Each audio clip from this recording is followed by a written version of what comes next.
Hello, my name is Shelby Staub, and I am going to be presenting my professional portfolio for everyone that is tuning in today.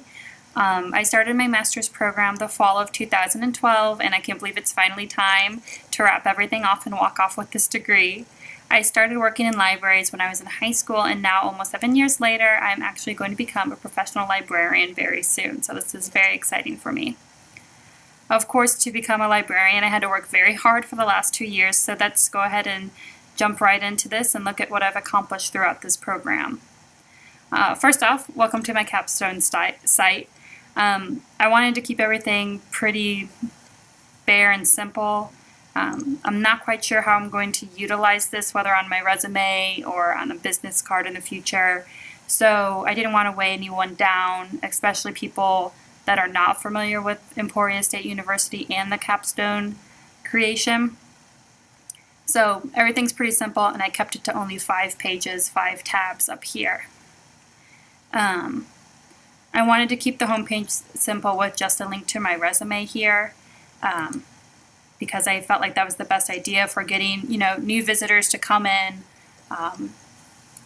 get a basic idea of what I've got on here without being weighed down with lengthy explanations of what this site is, and just, mosey on down through the different tabs. So let's go ahead and look at our outcomes. Again, this one's very simple. None of these are linked to anything further. It's just the outcomes as they're outlined at the Emporia State University's homepage, and the short definitions that are there as well. Moving on to courses. I organized my courses, of course, in numerical order, and then further I divided them into required courses and elective courses. Each one of them, when you hover over and click on these numbers here, you're going to get a PDF version of the syllabus. This way they can get a more detailed explanation for what the course was really like, the books that I had to read, and also the other artifacts that I have not chosen to post, because that would be a very big website if I did it that way. Moving on to my artifacts page, here's where I had a little bit more fun instead of bare bones. I went ahead and added some humorous little comics to each of the program's artifacts, just to jazz it up a little bit.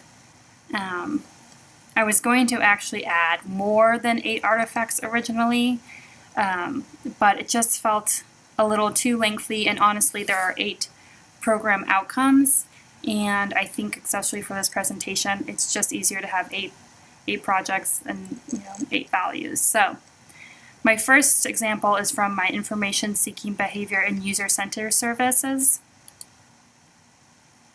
and it's representative of the outcome foundations of the profession.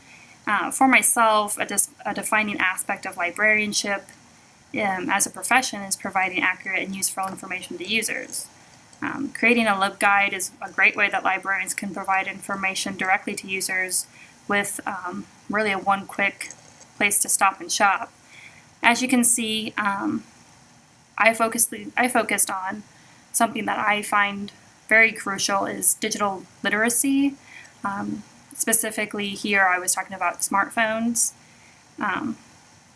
I was working in a urban low-income community when I made this, so I worked really hard on finding short interactive videos that have very informal educational purposes.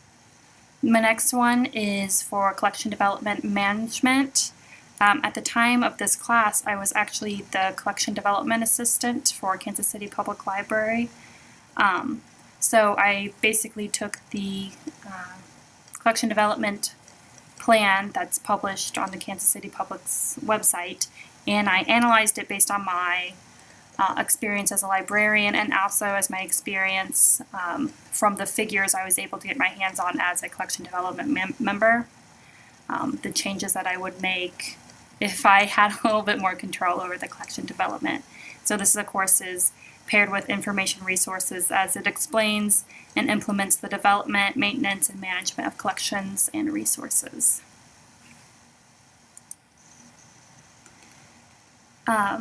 This third one, this project is from Management and Information Organization. It's a group project that stands for the value of administration and management. Big surprise, I'm sure. As my group mates and I wrote out a specific and well-formulated, in my opinion, strategic plan on how to improve a fictional library.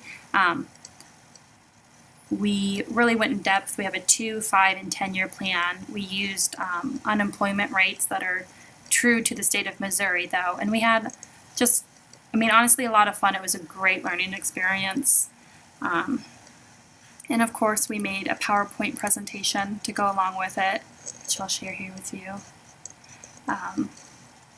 I always have way too much fun and add GIFs at the end because this was a very long presentation and you kind of want to make everybody giggle a little bit.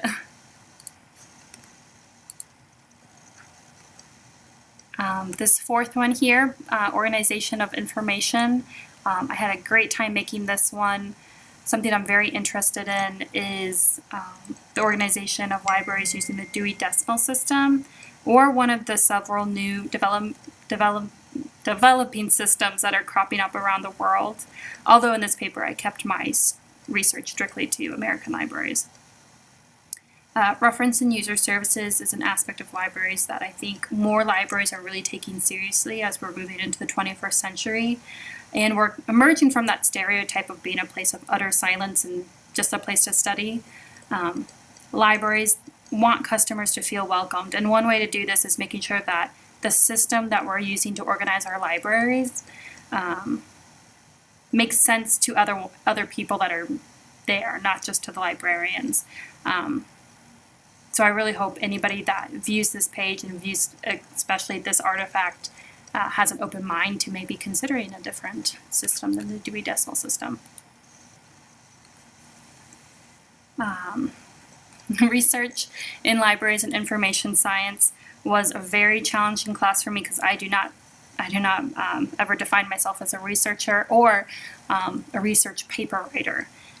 But I had to accomplish my program outcome of research, and I am very comfortable with it now.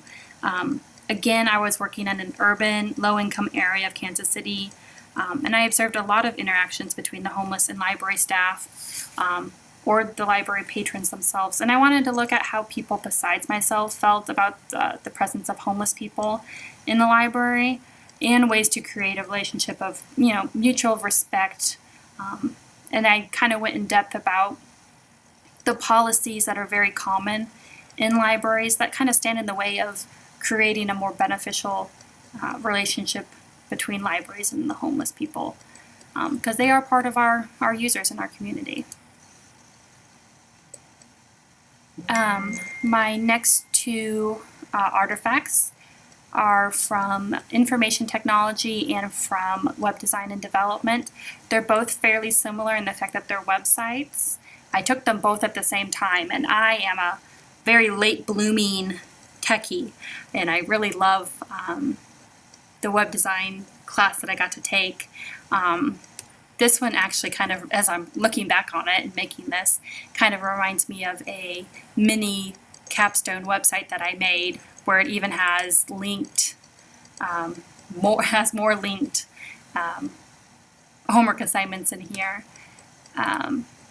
which of course this one pertains to the outcome of technical knowledge and skills, and this one, another web design that we made for the last group program, is my lifelong learning.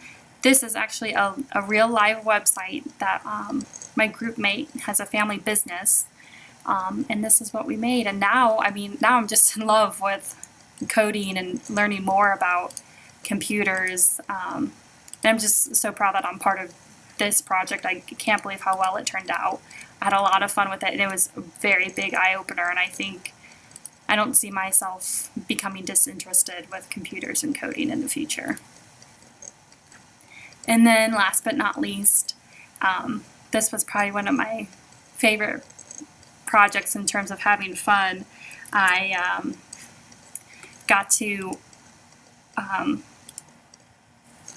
organize a PowerPoint presentation using the Myers-Briggs personality test with the classmates in my 804 class, Organization and Information. This will obviously represent the outcome of organization of recorded knowledge and information. Had a lot of fun with our first discussion post being the results from the Myers-Briggs test, and I worked off of that in 3 other quizzes that I prompted everyone to take. So we, as a group, I had one other group mate who helped me with that, and we had a lot of fun with that one.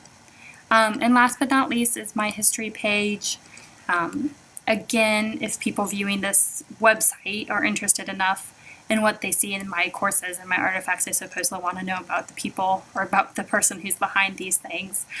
So I tried to, infuse a little bit of my personality while keeping the information relevant to the audience that will most likely be viewing this site. So this is my Capstone site and my presentation. I hope that you approve and enjoy the exploration of my accomplishment in the SLIM program. So thank you very much.